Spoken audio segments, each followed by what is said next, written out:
Et bonjour à tous, c'est parti pour l'analyse de la 6ème ronde du tournoi de Mont-de-Marsan. Le tournoi de Blitz, la cadence c'est 5 minutes plus 0 secondes par coup. J'ai pour l'instant 5 points sur 5, je suis seul en tête du tournoi et je joue contre Wesley Laurent, classé 1970.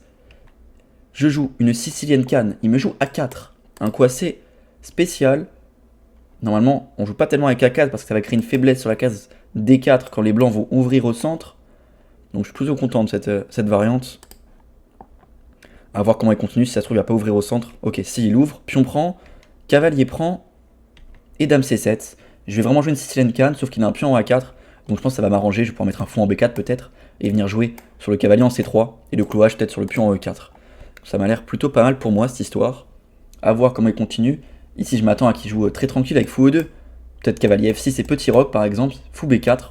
On peut continuer comme ça. Mais en fait ici il va jouer cavalier prend C6 directement. Je reprends du pion D pour essayer de jouer avec E5 au centre, mais il joue fou D3. Ok, je commence par cavalier F6. Ah, il joue directement F4. Il veut m'empêcher E5 peut-être, essayer de prendre de l'espace. Mais je vais quand même jouer E5 parce que s'il prend, je pourrais faire dame prend et son pion serait isolé. Et s'il pousse, je pourrais jouer fou C5 et l'empêcher de roquer. Il joue donc petit roc, je joue fou C5 échec, il joue roi H1 et j'envoie cavalier G4. Je menace cavalier F2.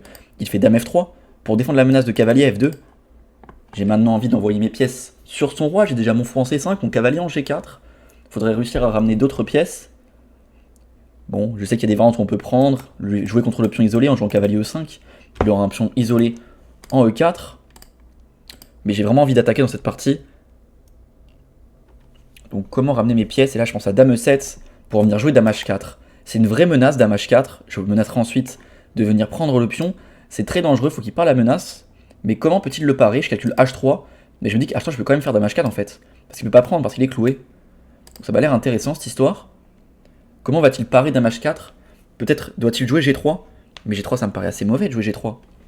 Il va créer des faiblesses au niveau de son roi. Il joue G3, est-ce qu'il avait vraiment le choix?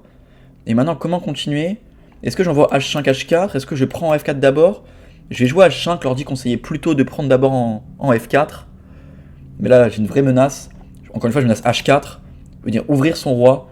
S'il joue H3 lui-même il sera mal. Il prend E5. Oula, j'ai l'impression que ça va vite là sur son roi là. Alors, j'envoie H4. Ouais. Je menace de prendre. Il fait du coup fou F4 pour venir défendre le pion. Si je prends, il reprend du fou. Mais là, directement, j'active le radar des coups forcés. Regardez un peu l'œil du tigre. Directement, je repère la cible en H2. Ouais, je me dis que H2, c'est une petite brebis qui va être prise par le fort. Loup en G4. Ouais, cavalier prend H2. Je vais bondir. Je vais sauter. Et je vais l'envoyer. Cavalier prend H2. Il n'a pas le choix, c'est une fourchette. Il est obligé de reprendre du roi. Sinon il va perdre beaucoup de matériel. Et son roi sera très très faible derrière. Donc ici, roi prend. Et bien évidemment, le seul coup. Le problème sur roi prend, c'est qu'il y a d'autres surprises qui arrivent derrière. Roi prend cavalier. Je prends maintenant en G3 sur échec. Roi prend seul coup parce que sur roi G2 il y aurait fou H3. Roi prend et dame H4 échec et mat. Donc roi prend seul coup. Et maintenant, dame H4 échec. Roi G2. Fou H3 échec. Roi H2. Et fou prend F1. C'est mat. Au prochain, il décide d'abandonner. Ça fait donc 6 points sur 6 dans ce tournoi de Blitz de Mont-de-Marsan. On n'a qu'une mission, aller faire le 9 sur 9 et raser le tournoi. Allez, la vidéo était assez courte, mais on se retrouve demain à 18 h pour l'analyse de la ronde 7, ça va être chaud.